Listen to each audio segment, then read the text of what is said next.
Good morning. We are beginning today with the start of Devi Bhagavata Purana, Skandha 10, Chapter 1.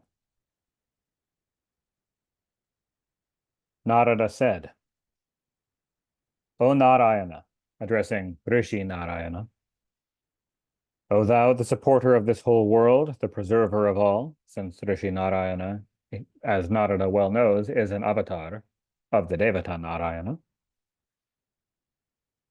Thou hast described the glorious characters of the Devi that take away all sins. Kindly describe now to me the several forms that the Devi assumed in every Manvantara in this world, as well as her divine greatness. O thou full of mercy, describe also how and by whom she was worshipped and praised, how she, so kind to the devotees, having been thus pleased, fulfilled their desires. I am very eager to hear these, the very best and blissful characters of the Devi. Sri Narayana said, Hear, O Maharshi, the glories and greatness of the Devi Bhagavati, leading to the devotion of the devotees, capable of giving all sorts of wealth and destroying all sins. From the navel lotus of Vishnu, the Chakradhari, the holder of the chakra, was born Brahma, the creator of this universe, the great energetic one, the grandsire of all the worlds. The four-faced Brahma, on being born, produced from his mind Svayambhuva Manu and his wife Shatarupa, the embodiment of all virtues. For this very reason, Svayambhuva Manu has been known as the mind-born son of Brahma, or Manasaputra of Brahma. Svayambhuva Manu got from Brahma the task to create and multiply living beings. He made an earthen image of the Devi Bhagavati, the bestower of all fortunes, on the beach of the sanctifying Kshira Samudra, the ocean of milk, and he engaged himself in worshipping her, and began to repeat the principal mystic mantra of Vagbhava, the goddess of speech. Thus engaged in worship, Svayambhuva Manu conquered by and by his breath and food, and observed yama, niyama, and other vows, and became lean and thin. For 100 years he remained standing always on one leg, and became successful in controlling his 6 passions, kama, krodha, etc. He meditated on the feet of that Adya Shakti so much that he became inert, like a vegetable or mineral matter. By his tapas, the Devi, the Jagadamba, the world mother, appeared before him and said, O Raja, ask divine boons from me. Hearing these joyous words, the Raja wanted his long-cherished and heartfelt boon, so very rare to the Devas.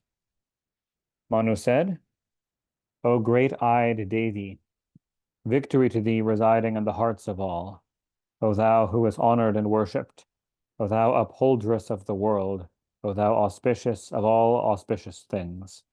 By thy gracious look, it is by thy gracious look that the lotus-born Brahma has been able to create the worlds, Vishnu is preserving, and Rudra Deva is destroying.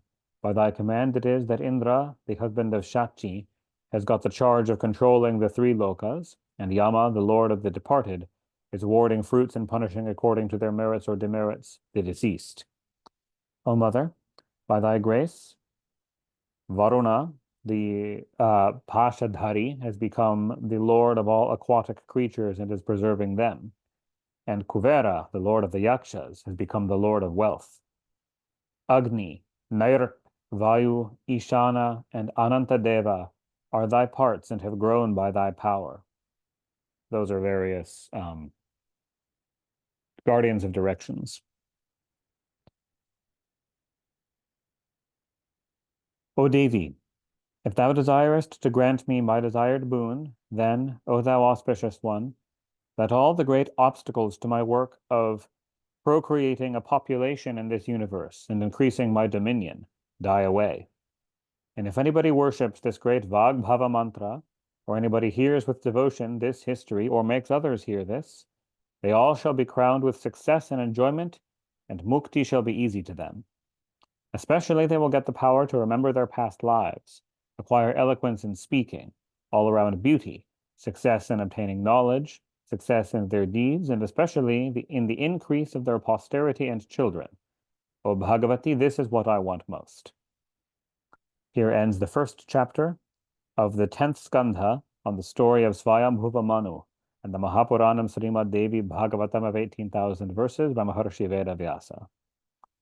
Chapter 2. The Devi said, O Raja, O mighty armed one, all these I grant unto you. Whatever you have asked for, I give them to you. I am very much pleased with your hard tapasya and with your japam of the Vagbhava mantra. Know that my power is infallible in killing the lords of the Daityas. O child, let your kingdom be free from enemies, and let your prosperity be increased. Let your devotion be fixed on me, and in the end you will verily get Nirvana Mukti. O Narada, said Narayana Rishi, thus granting the boon to the high-souled Manu, the Mahadevi disappeared before him and went to the Vindhya mountains. O Devarishi, now we get a well-known old story of obviously, as you will see, obviously figurative and extremely fanciful nature, but with the backstory of some very great sages within it related to that mountain range.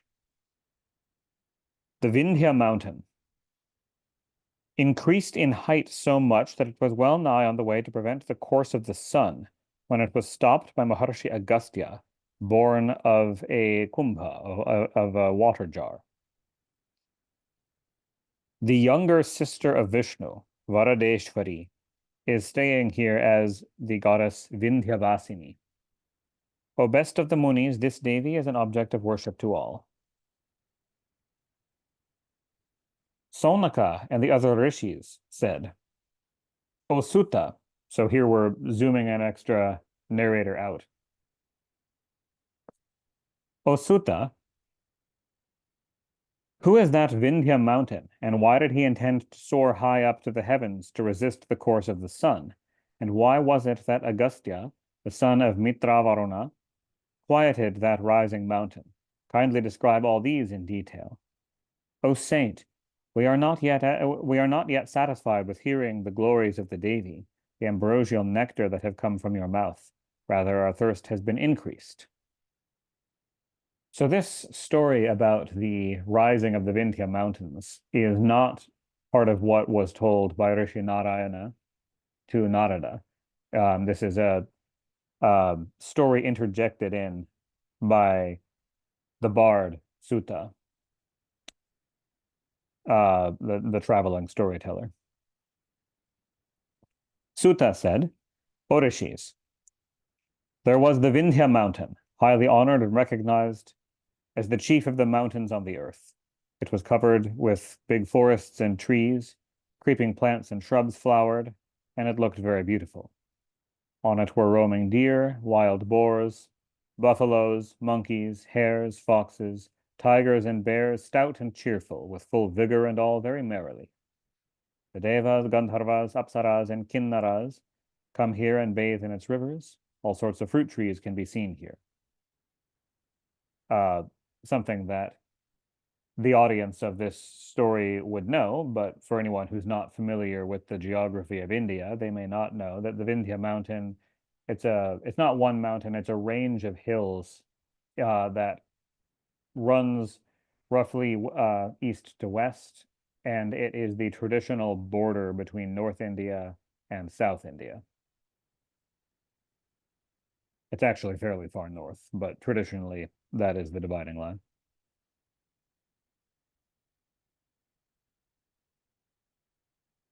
On this beautiful Vindhya mountain, one day there came the ever-joyful Devarishi Narada on his voluntary tour around the world. Seeing the Maharshi Narada, the Vindhya mountain got up and worshipped him with Padya and Argya and gave him a very good asana to sit. This, of course, refers to Vindhya Deva, the god of the mountain. When the Muni took his seat and found himself happy, the mountain began to speak. Vindhya said, O Devarishi, now be pleased to say whence you are coming. Your coming here is so very auspicious. My house is sanctified today by your coming. O Deva, your wandering is like the sun, the cause of inspiring beings with freedom from fear. So, O Narada, kindly give out your intention as to your coming here, which seems rather wonderful. Narada said, O Vindhya, O enemy of Indra. This refers to an old story in which Vindhya was the enemy of Indra. I'm coming here from the Sumeru mountain. There I saw the nice abodes of Indra, Agni, Yama, and Varuna. There I saw the houses of these Dikpalas, which abound in objects of all sorts of enjoyments. Having said this, Narada gave out a heavy sigh. Vindhya, the Raja of mountains, seeing the Muni heaving a long sigh, asked him with great eagerness, O Devarishi, why have you heaved such a long sigh? Kindly say.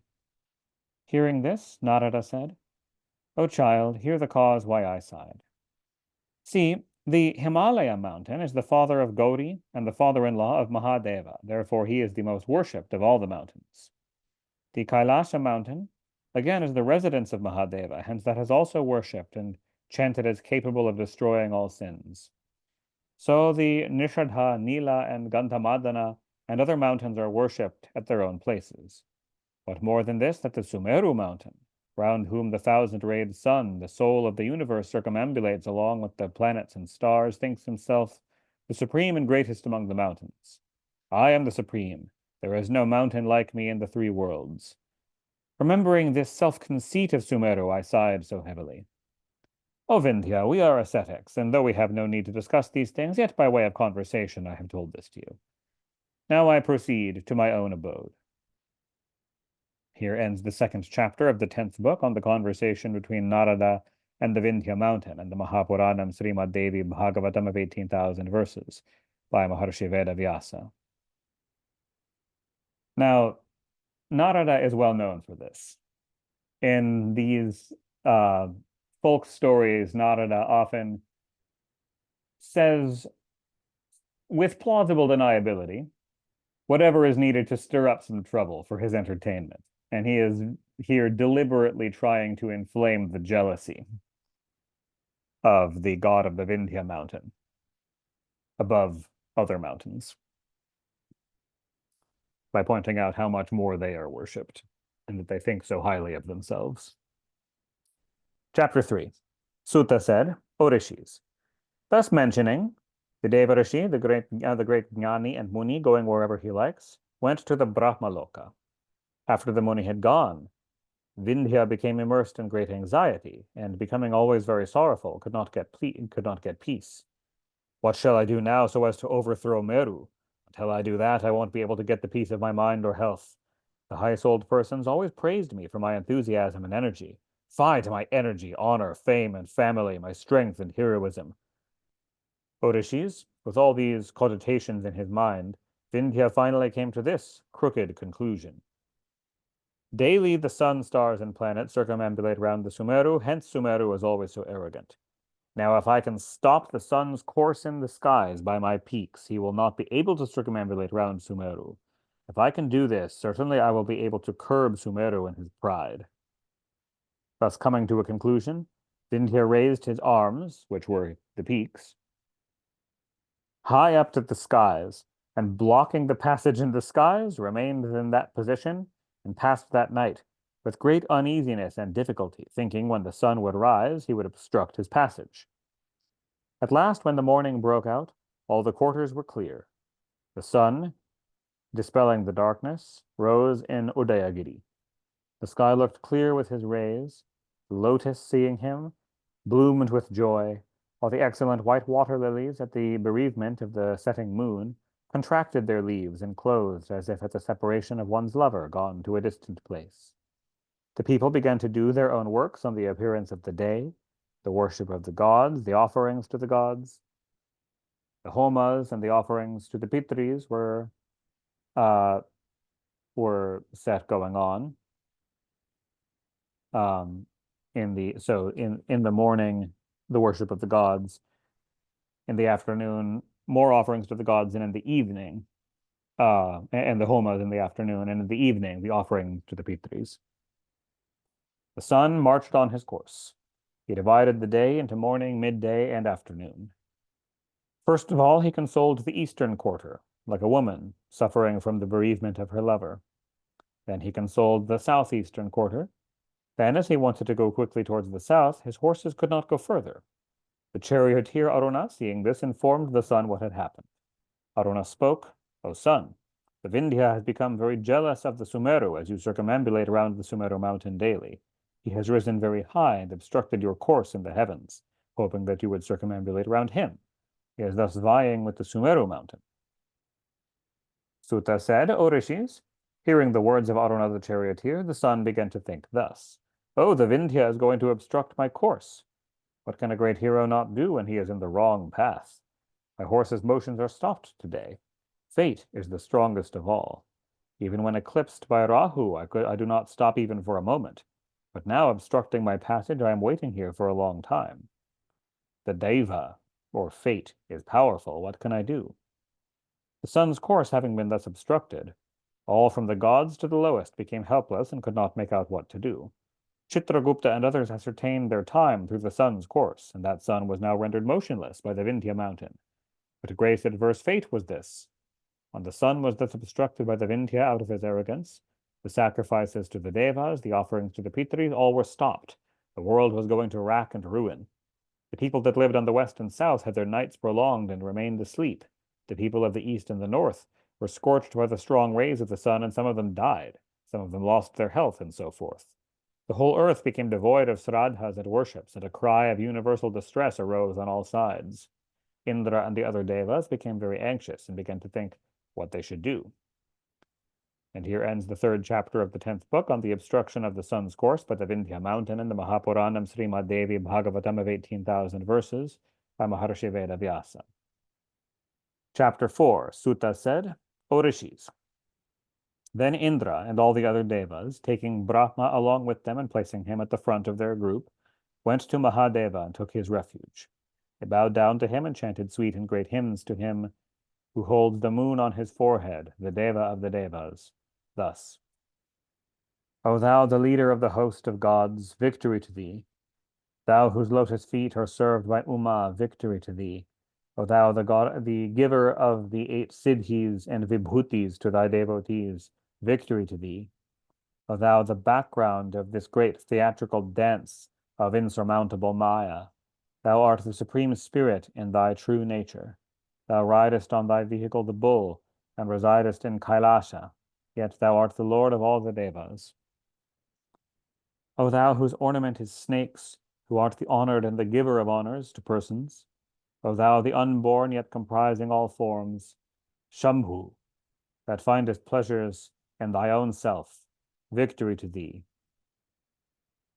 O thou the lord of thy attendants. O thou Girisha, the giver of the great powers, praised by Mahavishnu. O thou that livest in the lotus heart of Vishnu, deeply absorbed in Mahayoga, obeisance to thee.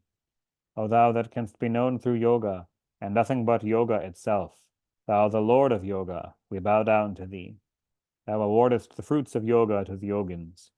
O thou the Lord of the helpless, incarnation of the ocean of mercy, the relief of the diseased, the most powerful. O thou whose forms are the 3 gunas, sattva, rajo, tamas. O thou whose emblem is the bull, whose emblem and mount is the bull. Thou art verily the Mahakala, yet thou art the Lord of Kala. Obeisance to thee. Thus praised by the devas who take the offerings in yajnas, the Lord of the gods, whose emblem is the bull, smilingly told the devas in a deep voice, O thou excellent devas, residents of the Svargas, I am pleased with the praises that you have sung of me. I will fulfill the desires of you. The devas said, O Lord of all devas, Girisha, thou whose forehead is adorned with the moon, doer of good to the distressed, O thou the powerful, dost thou do good to us. O thou, the sinless one, The Vindhya mountain has become jealous of the Sumeru mountain and has risen very high up in the skies, and he has obstructed the sun's course, thereby causing great troubles to all. O thou, the doer of good to all, O Ishana, dost thou check the mountain's abnormal rise? How can we fix time if the sun's course be obstructed, and when there is no knowledge, what is now the time? The sacrifices to the Devas and the offerings to the Pitris are now almost dead and gone. O Deva, who now will protect us? We see thee as the destroyer of our fear and the fear of those who are terrified. O Deva, Girisha, be pleased with us. Sri Bhagavan said, O Devas, I have no power to curb the Vindhya mountain. Let us go to the Lord of Rama and pay our Rama being Lakshmi. So this refers to Ramapati is a name of Vishnu. And pay our respects to him. He is our Lord fit to be worshipped. He is Govinda, Bhagavan Vishnu, the cause of all causes. We will go to him and tell him all our sorrows. He will remove them. Hearing thus the words of Girisha, Indra and the other devas with Brahma placed Mahadeva at their front and went to the region of Vaikunta, trembling with fear. Here ends the 4th chapter of the 10th book on the going of the devas to Mahadeva and the Mahapuranam Srimad Devi Bhagavatam of 18,000 verses by Maharshi Veda Vyasa. Chapter 5. Sutta said, Then the devas, on arriving at Vaikunta, saw the husband of Lakshmi, the god of the gods, the Jagadguru, with his eyes beautiful like Padma Palasa, like lotus leaves. That refers to their attractive tapered shape of his eyes.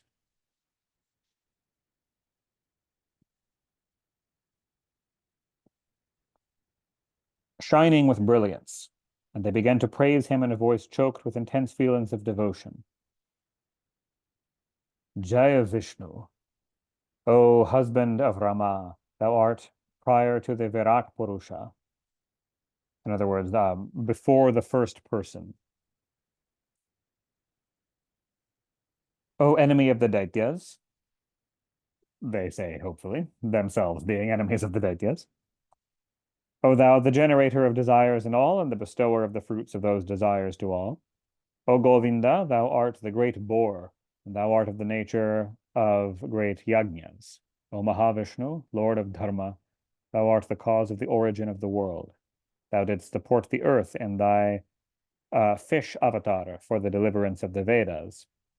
O thou Satyavrata, of the form of a fish, we bow down to thee. O thou enemy of the Daityas, ocean of mercy, thou dost do the actions of the Devas out of mercy. O thou the turtle avatar, that grantest mukti to others, obeisance to thee. O thou that didst assume the form of a boar for the destruction of the Daityas, Jaya, and others, and for raising the earth from the waters, obeisance to thee. Thou didst assume the form half man and half lion of the Nrsimhamurti, and tore asunder Hiranyakashipu, proud of his boons, with thy claws. We bow down to thee. Obeisance to thee that in thy dwarf avatara didst deceive Bali, whose head got crazed by the acquisition of dominion over the 3 lokas. We bow down to thee that in thy Parashurama avatar didst slay Karta Virya Arjuna, the 1,000-handed, and the other wicked Kshatriyas. Obeisance to thee, that were born of the womb of Renuka as the son of Jamadagni. Obeisance to thee of great prowess and valor, that in thy Rama Avatara as the son of Dasharatha didst cut off the heads of the wicked Rakshasa, the son of Pulastya. We bow down again and again to thee, the great Lord, that in thy Krishna Avatar didst delivered this earth from the clutches of the wicked Raja Duryodhana, Kamsa, and others, and didst establish Dharma by removing the then prevailing vicious ideas and doctrines.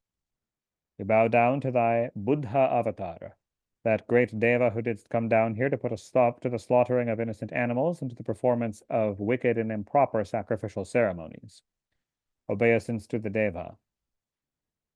When almost all the persons in this world will turn out in the future as mlechas, and when wicked rulers will oppress them right and left, thou wilt then incarnate thyself again as Kalki, and redress all grievances.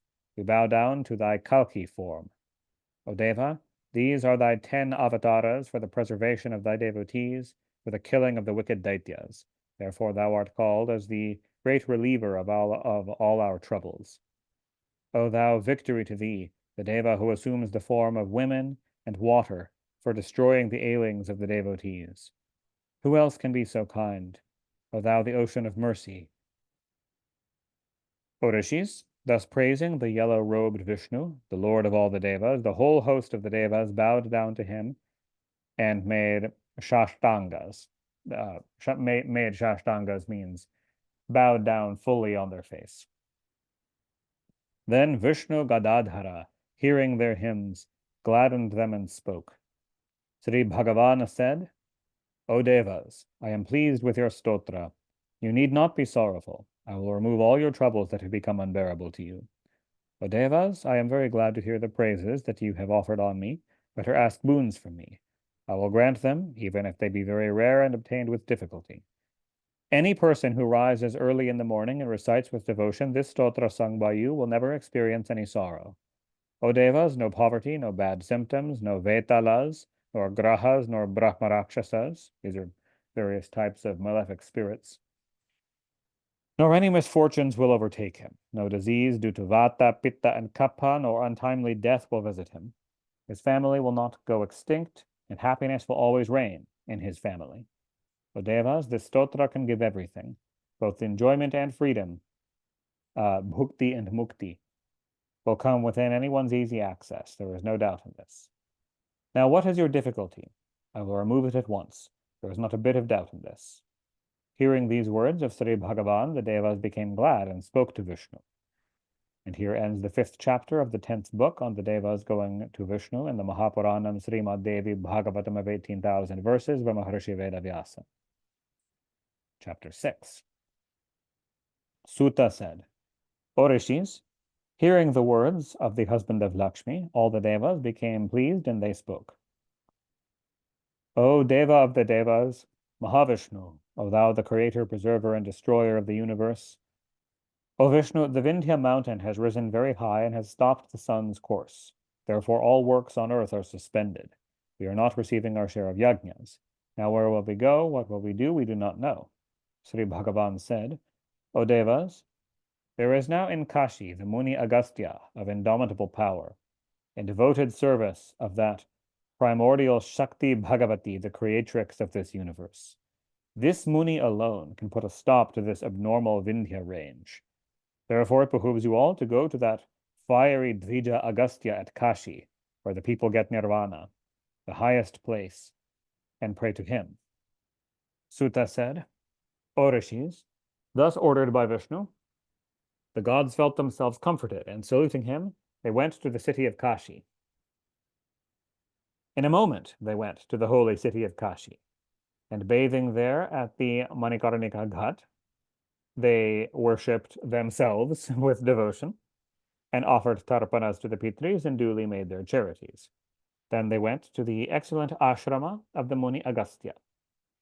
The hermitage was full of quiet quadruped animals, adorned with various trees, peacocks, herons, geese, and chakravaka birds, and various other birds, as well as tigers, wolves, deer, wild boars, rhinoceros, young elephants, ruru deer, and other animals. Though there were ferocious animals, such as tigers and wolves, in the ashram, yet the place was free from fear, and it looked exceedingly beautiful.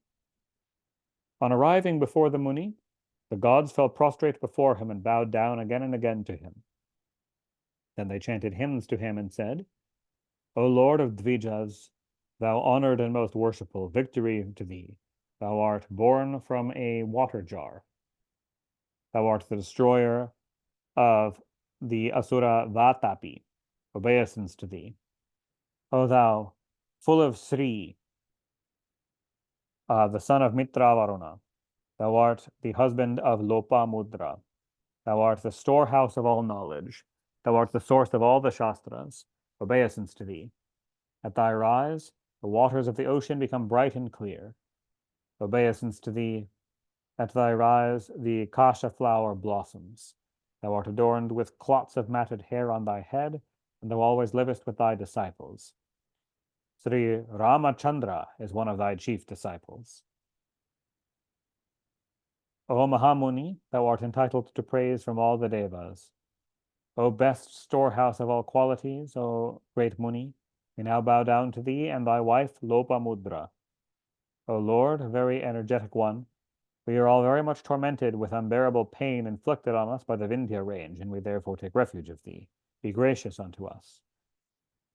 Thus praised by the gods, the highly religious Muni Agastya, the twice-born, smiled and graciously said, O Devas, you are the lords of the three worlds, superior to all, high-souled and the preserver of the lokas. If you wish, you can favor, disfavor, do anything. Especially he who is the lord of Svarga, whose weapon is the thunderbolt, and the 8 Siddhis are ever at his service, is your Indra, your lord. What is there that he cannot do? Then there is Agni, who burns everything and always carries oblations to the gods and the Pitris, who is the mouthpiece of the Devas. Is there anything impracticable with him? O Devas, then again Yama is there amongst you, lord of Rakshasas, witness of all actions and always quick in giving punishment to offenders, that terrible-looking Yamaraja. What is there that he cannot accomplish? Still, O Devas, if there be anything required by you that awaits my cooperation, give out at once, and I will do it undoubtedly. Hearing these words of the Muni, the Devas became very glad and joyfully began to say what they wanted. O Maharshi, the Vindhya mountain has risen very high and thwarted the sun's course in the heavens. A cry of universal distress and consternation has arisen, and the three worlds are now verging to ruin.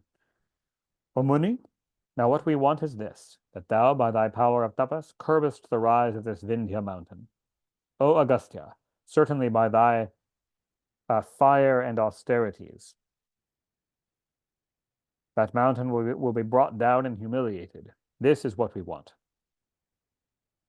And here ends the 6th chapter of the 10th book on the Devas praying to the Muni Agastya to check the abnormal rise of the Vindhya range and the Mahapuranam Srimad Devi Bhagavatam of 18,000 verses by Maharshi Vedavyasa. Chapter 7. Sutta said, hearing the words of the Devas, Agastya, the best of the Brahmins, promised that he would carry out their words. O Rishis, all the Devas then became very glad when the Muni, born of the water jar, promised thus. They then bade goodbye to him and went back gladly to their own abodes. The Muni then spoke to his wife Lopamudra thus. I should mention Lopamudra is one of the most renowned Rishikas of the Vedas, the female Rishis of the Vedas. She is a sage, his equal. So he said to her, O daughter of the Raja, she was indeed a princess, the Vindhya mountain has baffled the progress of the sun's course and has thus caused great mischief. What the Munis, the seers of truth, said before, referring to Kashi, all are now coming to my mind when I am thinking why this disturbance has overtaken me. It said that various hindrances would come to him at every step who was a sadhu intending to settle at Kashi. That him who wants mukti never quit Kashi, the avimukta place, in any case. But, my dear, today I have got one hindrance to my stay at Kashi. Thus speaking with much regret on this subject with his wife, because he knows that, seeing the future, he knows that he is not only going to have to leave Kashi, but never return. The Muni bathed for the last time in the Manikarnika Ghat, saw the Lord Vishveshvara worshipped, saw the Lord Vishveshvara for his darshan one last time at the Vishveshvara temple, worshipped Dandapani. The Vishveshvara temple was the ancient original holy temple at Kashi. Sadly, it no longer exists. It was destroyed by Muslim invaders in the medieval period. He worshipped Dandapani and went to the Kala Bhairava for a final visit to the great holy places of Kashi. And he said, O mighty armed Kala Bhairava, thou destroyest the fear of the bhaktas. Thou art the god of this city of Kashi. Then why art thou driving me away from this Kashi Dham? O Lord, thou removest all the obstacles of the devotees, and thou preservest them. Then why, O destroyer of the sorrows of the bhaktas, art thou removing me from here? Never I blamed others, nor did I practice any hypocrisy with any person, nor did I lie. Then under what sin art thou driving me away from Kashi? O Rishis, thus praying to Kala Bhairava, the Muni Agastya, born of the water jar, the husband of Lopamudra, went to Sakshi Ganesha, the destroyer of all evils, and seeing and worshipping him, went out of Kashi and proceeded to the south. The Muni, the ocean of great fortune, left Kashi, and he became very much distressed to leave it, knowing he would not return, and he remembered it always. He began to march on, together with his wife. As if riding on the chariot of his asceticism, he arrived at the Vindhya mountain in the twinkling of an eye, and saw that the mountain had risen very high and obstructed the passage of the sun in the skies. The Vindhya mountain, seeing the Muni Agastya in front of him, began to tremble, and as if desirous to speak something to the earth in a whisper, the mountain became low and dwarfish and bowed down to the Muni, and fell down with devotion and sashtanga with devotion, just like a stick dropped flat on the ground before the Muni. Seeing the Vindhya thus bent low before him, the Muni Agastya became pleased and spoke with a gracious look. O child, you had better remain in this state until I come back, for, O child, I am quite unable to climb over your lofty heights. Thus saying, the Muni presented himself as eager to go to the south, and crossing over the lowered peaks of the Vindhya, alighted gradually again to the plains of the south. He went on further to the south and saw the Sri Shaila mountain, and at last went to the Malayachala, and there, building his ashrama, settled himself. O Saunaka, the Devi Bhagavati, worshipped by the Muni, went to the Vindhya mountain and settled there, and became known in the three worlds by the name of Vindhyavasini. Sutta said, anybody who hears this highly pure story of the Muni Agastya and Vindhya becomes freed of all his sins. All his enemies are destroyed in no time. His hearing gives knowledge to the Brahmanas, victory to the Kshatriyas, wealth and corn to the Vaishyas, and happiness to the Shudras. If anybody even once hears this narrative, he gets dharma if he wants dharma, gets unbounded wealth if he wants wealth, and gets all desires if he wants his desires fulfilled. In ancient times, Swayambhuva Manu worshipped this Devi with devotion and got his kingdom for his own Manvantara. O Sonaka, thus I have described to you the holy character of the Devi in this Manvantara. What more shall I say? Please mention. Here ends the 7th chapter of the 10th book on the checking of the rise of the Vindhya range in the Mahapuranam Srimad Devi Bhagavatam of 18,000 verses by Maharshi Veda Vyasa. So the idea is that the Vindhya mountains agreed to remain low until Agastya returned, and so Agastya never returned, so that they would always remain low. So Agastya, sadly, to leave his beloved city of Kashi in the north, committed to live the rest of his life south of the Vindhyas.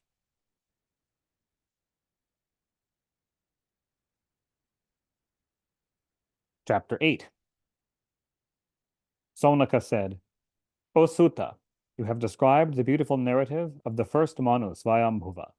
Now kindly describe to us the narratives of other highly energetic, godlike Manus. Sutta said, O Rishis, the very wise, so that story was inserted in. It was not part of the teachings of Rishi Narayana. But now we resume those teachings. The very wise Narada, well versed in the knowledge of Sri Devi, hearing the glorious character of the first Swayambhuva Manu, became desirous to hear of the other Manus and asked the eternal Narayana Maharshi, O Deva, now favor me by reciting the origins and narratives of the other Manus. Narayana said, O Devarishi, I have already spoken to you everything regarding the first Manu. He had worshipped the Devi Bhagavati, and thus he got his kingdom without foes. You know that. Manu had two sons. That Manu, Swayambhuva Manu, had two sons of great prowess, Priyavrata and Uttanapada. They governed their kingdoms with fame. The son of this Priyavrata, of indomitable valor, is known by the wise as the second Manu, Svarochisha Manu. Dear to all the beings, this Svarochisha Manu built his ashram near the banks of the Kalindi River, also well known by the name of the Yamuna River. And there, making an earthen image of the Devi Bhagavati, worshipped the Devi with devotion, subsisting on dry leaves, and thus practiced severe austerities. Thus he passed 12 years in that forest. After which the Devi Bhagavati, resplendent with brilliance of 1,000 suns, became visible to him, having gotten very much pleased with his devotional stotrams. The Devi, the savior of the Devas, and who was of good vows, granted to him the sovereignty for one Manvantara. Thus the Devi became famous by the name Tarini Jagadhatri. O Narada, thus by worshipping the Devi Tarini, Svarochisha obtained safely the kingdom without foes. Thus establishing the Dharma duly, he enjoyed his kingdom with his sons, and when the period of his Manvantara expired, he went to the heavens. Priyavrata's son, named Uttama, became the third Manu. On the banks of the Ganga, he practiced tapasya and repeated the bija mantra of Vagbhava, as taught and passed down by his grandfather, or his great-grandfather, in a solitary place for 3 years, and became blessed with the favor of the Devi. With rapt devotion, he sang hymns wholly to the Devi with his mind full of her, and by her boon got the kingdom without foes, and a continual succession of sons and grandsons. Thus enjoying the pleasures of his kingdom and the gifts of the Yuga Dharma, he got in the end the excellent place obtained by the best Raja Rishis, a very happy result. Another son of Priyavrata, so that was Uttama, Priyavrata's son. So his brother, named Tamasa, became the fourth Manu. So he was not succeeded by his son, but though he did have sons, but he was succeeded as Manu by his brother. Tamasa practiced austerities and repeated the Kama Bija mantra. So not the Vag Bija, but the Kama Bija, a different one from the mantra practiced by other members of his family. The spiritual password of Kama on the southern banks of the Narmada River, and worshipped the Jagadamba. In the spring and in the autumn, he observed the Navaratri Vrata and worshipped the excellent lotus-eyed Deveshi and pleased her. On obtaining the Devi's favor, he chanted excellent hymns to her and made pranams. There he enjoyed the extensive kingdom without any fear from any foe or any other source of danger. He generated in the womb of his wife 10 sons, all very powerful and mighty, and then he departed to the excellent region in the heavens. The younger brother of Tamasa, Raivata, became the 5th Manu. So for 3 in a row now, it has passed brother to brother to brother. Although they had sons, the sons did not become Manus. Raivata became the 5th Manu and practiced austerities on the banks of the Kalindi River and repeated the Kama Bija mantra, the spiritual password of Kama, the resort of the sadhakas, capable to give the highest power of speech and to yield all the siddhis, and thus he worshipped the Devi. He obtained excellent heavens, indomitable power, unhampered capability of all success, and a continual line of sons, grandsons, etc. Then the unrivaled excellent hero, Revata Manu, established the several divisions of Dharma, and enjoying all the worldly pleasures, went to the excellent region of Indra. Here ends the 8th chapter of the 10th book on the origin of Manu, of various Manus, and the Mahapuranam Srimad Devi Bhagavatam of 18,000 verses by Maharshi Veda Vyasa. Chapter 9.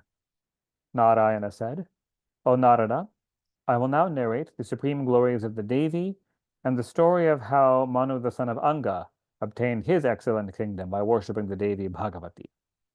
The son of the Raja Anga, named Chakshusha, became the 6th Manu. So not directly related to the others. One day he went to the Brahmarishi Ulaharishi, and taking his refuge, said, O Brahmarishi, thou removest all the sorrows and afflictions of those that come under thy refuge. I now take thy refuge.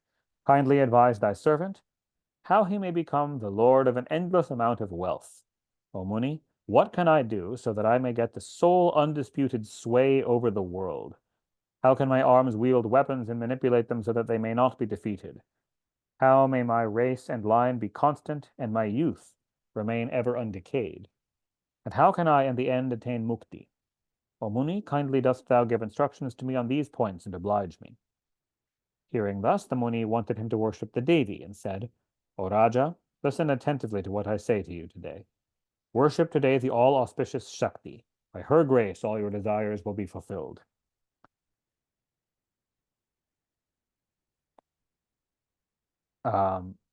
Chakshusha said, O Muni, what is that very holy worship of Sri Bhagavati? How to do it?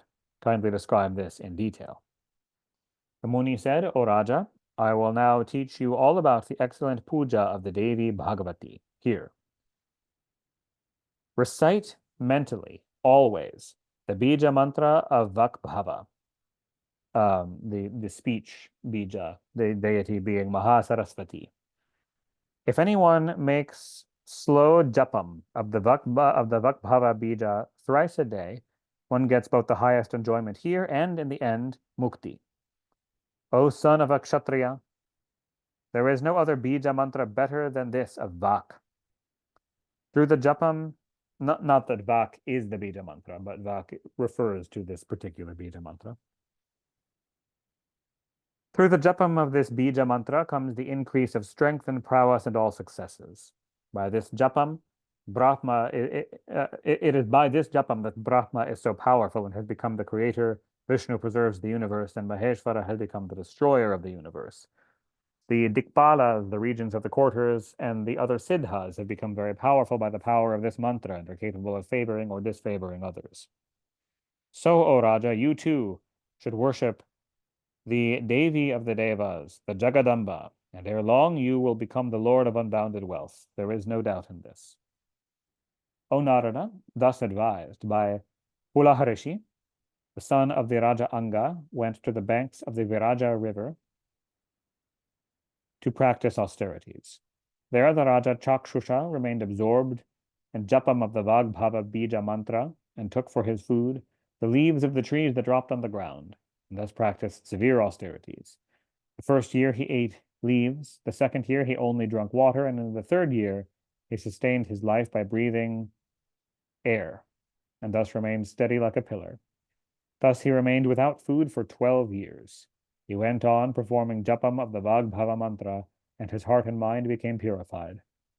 While he was sitting alone, absorbed in the meditation of the Devi mantra, there appeared before him suddenly the Parameshvari, the Jagadamba, the incarnation of Lakshmi, the highest deity full of dauntless fire, and the embodiment of all the devas, spoke graciously in sweet words to Chakshusha the son of Anga. O regent of the earth, I am pleased with your tapasya. Now ask any boon that you want, I will give it to you. Chakshusha said, O thou worshipped by the devas, O sovereign of the devas, thou art the inner controller. Thou art the controller outside. Thou knowest everything that I desire in my mind. Still, O Devi, when I am so fortunate as to see thee, I say, thou grantest me the kingdom for the Manvantara period. The Devi said, O best of the Kshatriyas, I grant unto you kingdom over the whole world for one Manvantara. You will have many sons, very powerful indeed and well qualified. Your kingdom will be free from any danger, until at last you will certainly get mukti. Thus granting this excellent boon to Chakshusha Manu, she disappeared then and there after being praised by Manu with deep devotion. The sixth Manu, then favored by the Devi, enjoyed the sovereignty of the earth and other pleasures, and became the best of the Manus. His sons became the devotees of the Devi, very powerful and expert, and became respected by all, and they too enjoyed the pleasures of the kingdom. Thus getting the supremacy by the worship of the Devi, the Chakshusha Manu became merged in the end in the holy feet of the Devi. Here ends the 9th chapter of the 10th book on Chakshusha Manu in the Mahapuranam Srimad Devi Bhagavatam of 18,000 verses by Maharshi Veda Vyasa. Chapter 10.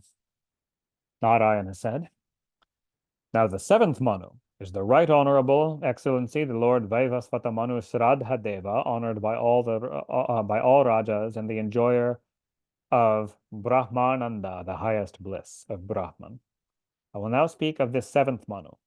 He too practiced austerities before the highest Devi, and by her grace got the sovereignty of the earth for one Manvantara.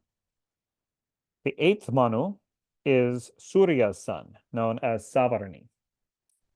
This personage, also a devotee of the Devi, honored by the Rajas, gentle, patient, and powerful. Raja Savarni worshipped the Devi in his previous births, and by her boon became the lord of the Manvantara.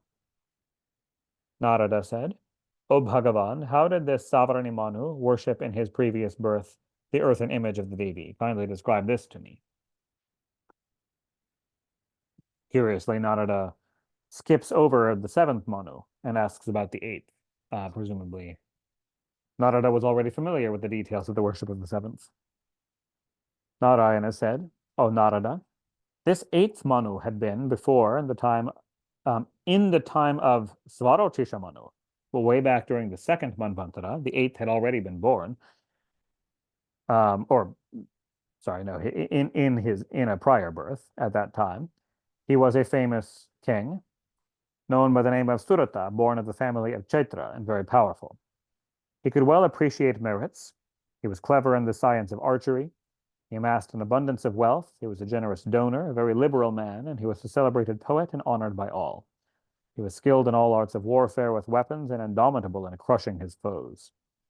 Once on a time, some of his powerful enemies destroyed the city of Kola, belonging to the revered king, and succeeded in besieging his capital, wherein he himself was. Then the Raja Surata, the conqueror of all his foes, went out to fight with his enemies, but he was defeated by them. And we have heard this story before within this very Purana, in an earlier skandha. Taking advantage of this opportunity, the Raja's own ministers robbed him of all his wealth, betraying him. The illustrious Raja then went out of the city, and with a sorrowful heart, rode on alone on his horse, on the plea of having of going hunting, knowing that it was actually urgent for him to flee before his own ministers imprisoned or killed him. And he wandered to and fro, scattered in mind. The Raja then went to the ashram of the Muni Sumedha, who could see far-reaching things. It was a nice, quiet ashrama, surrounded by quiet and peaceful animals and filled with disciples. There, in that very sacred ashrama, his heart became relieved, and he went on living there. One day, when the Muni finished his worship and other daily procedures, the Raja went to him and saluted him duly and humbly asked him the following. O Muni, I am suffering terribly from my mental pain. O Deva on the earth, why am I suffering so much, though I know everything intellectually, as if I am quite an ignorant man? After my defeat from my enemies, why does my mind become now compassionate towards those who stole away my kingdom? O best of the knowers of the Vedas, what am I to do now? Where to go? How can I make myself happy? Please speak on these. O Muni, now I am in want of your good grace. The Muni said, O Lord of the earth, hear the extremely wonderful glories of the Devi that have no equal and that can fructify all desires. She, the Mahamaya, who is all this world, is the mother of Brahma, Vishnu, and Mahesha. O Raja, know verily that it is she and she alone that can forcibly attract the hearts of all the jivas and throw them in dire and utter delusion. She is always the creatrix, preservatrix, and destructrix of the universe in the form of Hara. This Mahamaya fulfills the desires of all the jivas, and she is known as the insurmountable Kalaratri. She is Kali, the destructrix of all this universe, and she is Kamala, residing in the lotus. Know that this whole world rests on her, and it will become dissolved in her. She is therefore the highest and best. O Raja, know verily that he alone can cross the moha, or the delusion, on whom the grace of the Devi falls, and otherwise no one can escape from this anadi moha. Here ends the 10th chapter of the 10th skandha on the story of the Raja Surata in the Mahapuranam Srimad Devi Bhagavatam of 18,000 verses by Maharshi Veda Vyasa. Chapter 11. Raja Surata spoke. O best of the twice-born, who is that Devi of which you spoke just now? Why does the Devi delude all these beings? For what does she do so? Whence is the Devi born? What is her form and what are her qualities? O Brahman, kindly describe all these to me. The Muni spoke, O Raja, I will now describe the nature of the Devi Bhagavati and why does she take her form from time to time. Listen. In ancient days, when Bhagavan Narayana, king of the yogis, was lying in deep sleep on the ocean on the bed of Ananta after he had destroyed the universe, there came out of the wax of his ear the two Danavas, Madhu and Kaitaba, of monstrous appearances. They wanted to kill Brahma, who was lying on the lotus coming out of the navel of Bhagavan. Seeing the two Daityas, Madhu and Kaitaba, and seeing also Hari asleep, the lotus-born Brahma became very anxious and thought, now Bhagavan is asleep, and these two indomitable Daityas are ready to kill me. Now what am I to do? Where to go? How shall I get ease? O child, thus thinking, the high-souled lotus-born Brahma suddenly came to a practical conclusion. He said, let me now take refuge to the goddess Nidra, the goddess of sleep, the mother of all and under whose power Bhagavan Hari is now asleep. Brahma then began to praise her thus. I have mentioned before that this copy of the book I'm reading was my father's old copy. He highlighted this entire stotra here, this particular hymn of praise. O Devi of the Devas, O upholdress of the world, thou grantest desires of thy devotees. O thou auspicious one, thou art Parabrahman. By thy command all are doing respectively their works in their proper spheres. Thou art the Kalaratri, thou art the Maharatri, thou art the greatly terrible Moharatri, thou art omnipresent, omniscient, of the nature of the supreme bliss. Thou art regarded as the great. Thou art highly worshipped. Thou art alone in this world as highly intoxicated. Thou art submissive to bhakti only. Thou art the best of all the things. Thou art sung as the highest. Thou art modesty, or lajja. Thou art pushti, nourishment. Thou art kshama, forgiveness. Thou art kanti, beauty. Thou art the embodiment of mercy. Thou art liked by all. Thou art adorned by the whole world. Thou art of the nature of wakefulness, dream, and deep sleep. Thou art the highest. Thou art alone the highest deity. Thou art highly attached to the supreme bliss. There is no other thing than thee. There is one only, and that is thee. Hence thou art denominated as one. Thou becomest again the two by contact with thy Maya. In other words, duality is an illusion. Thou art the refuge of dharma, artha, and kama, hence thou art three. Thou art the turiya, the fourth state of consciousness, pure transcendental consciousness beyond waking, dreaming, and deep sleep, hence thou art four. Thou art the god of the five elements, hence thou art panchami, or fivefold. Thou presidest over the six passions, kama, krodha, etc., hence thou art shashti.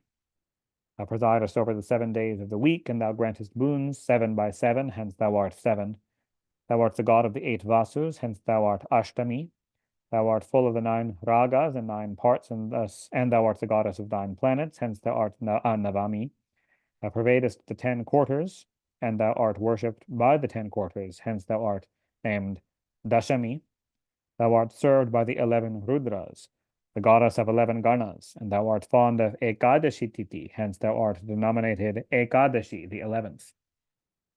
Thou art 12-armed and the mother of the 12 Adityas, hence thou art Dvadashi, the 12th. Thou art dear to the 13 Ganas, thou art the presiding deity of the Vishvedevas, of which there are 13, and thou art the 13 months, including the Malas Masa, or the leap month, and hence thou art Treyodashi, the 13th. Thou didst grant boons to the 14 Indras, and thou gavest birth to the 14 Manus, hence thou art Chaturdashi.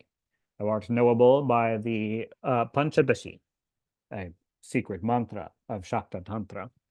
Thou art 16-armed, and on thy forehead the 16 digits of the moon are always shining. Thou art the 16th ray of the moon, named Ama. Hence thou art Shodashi.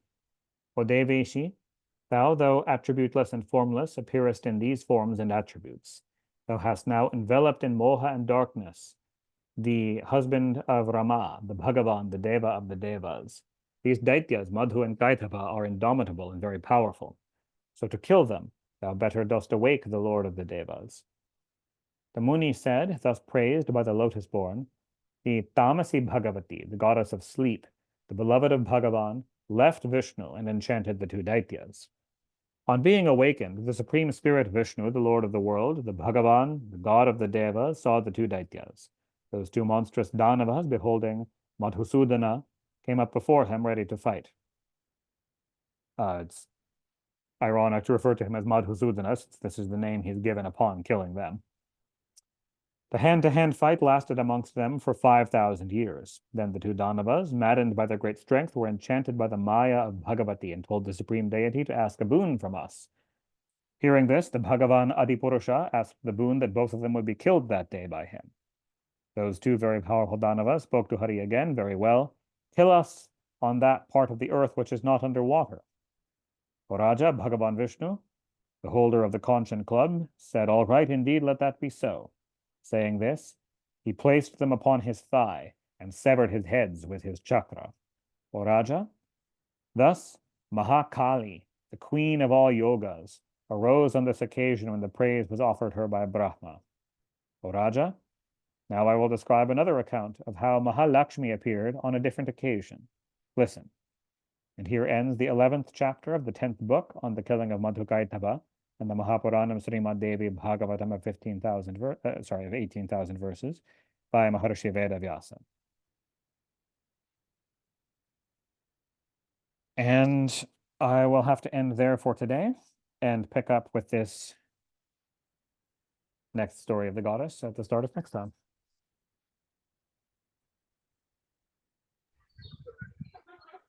Amazing. Thank you, Devla.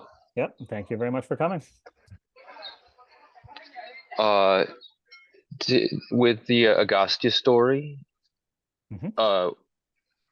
did he leave his ashram forever just to fulfill the prayer of the devas to stop the mountain, or to have the mountain bow? The idea is that the mountain will unbow should he ever go north of it, and so Agastya can never again go north of the Vindhyas. Wow, is that like an ongoing situation to this So it's day? so it is said. Theoretically. Mm-hmm. Theoretically, yeah. What are the current mountains that would refer to? The Vindhyas, they're still called Oh, the that. Vindhyas are. The Mhm. Vindhyas, their mountain is a strong word. They're hills. Oh, They're a range of hills that run across central-ish, north-ish India, west to east. They are the traditionally, they are said to be the boundary line between North India and South India, oh, although right, they're rather far north, but traditionally that is the line. right. Wow. Yeah. uh, and there was a quick mention of Muni Sumedha Yes. as a man of the fourth dimension. What was? That Could was you a do you that know was about a that? What's that talking about? that was a translator's interpretation slipped in Oh, about what was meant by him being um, of great vision, a sage of great vision, that wow, he can perceive dimensions of reality beyond the ordinary mundane world. incredible, Sumedha was famously one of the greatest ancient gurus of Shakti worship. neat. Yeah, yeah. Wow. And at the end, we were talking about there was that battle. Was uh, uh, was that Vishnu that was fighting at the end, or Brahma? Vishnu fought. Right, right. How did the two demons, if you will, is that what, or whatever you'd call them, how did Sure, they demons. spring from Vishnu's navel? Brahma sprang from Vishnu's navel. The two demons sprang from Vishnu's earwax. Oh, okay. Yeah. Yeah, what's up with that? That was the Leela. It was intended for them to emerge from his earwax in the Wow. in the primordial uh condition before the creation of the universe. Um yeah. All the scriptures just say that they sprang from his earwax. Two of the most powerful demons of all time, who Vishnu could barely even defeat without their permission. And now Vishnu defeated them. It went by kind of quick, of course. How did Brahma uh, inspire? Did he inspire Vishnu to? Was it his prayer? What was it that inspired Vishnu to fight them in It, Brahma's it, defense? yes, in defense of Brahma, and it was Brahma's prayer to the goddess of sleep to allow Vishnu to awaken to protect him. Okay, I see. I see. Yeah, yeah, yeah. Because Vishnu was quote unquote sleeping Yes.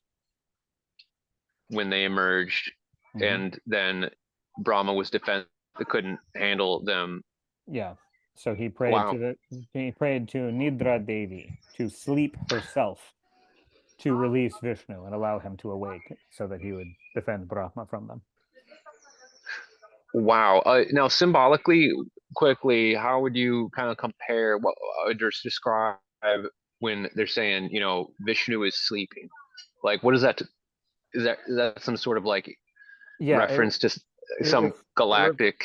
yes, it refers to the inertia of the universe. This was during the Mahapralaya state when the universe is demanifested. So there is no solid matter. There is no world.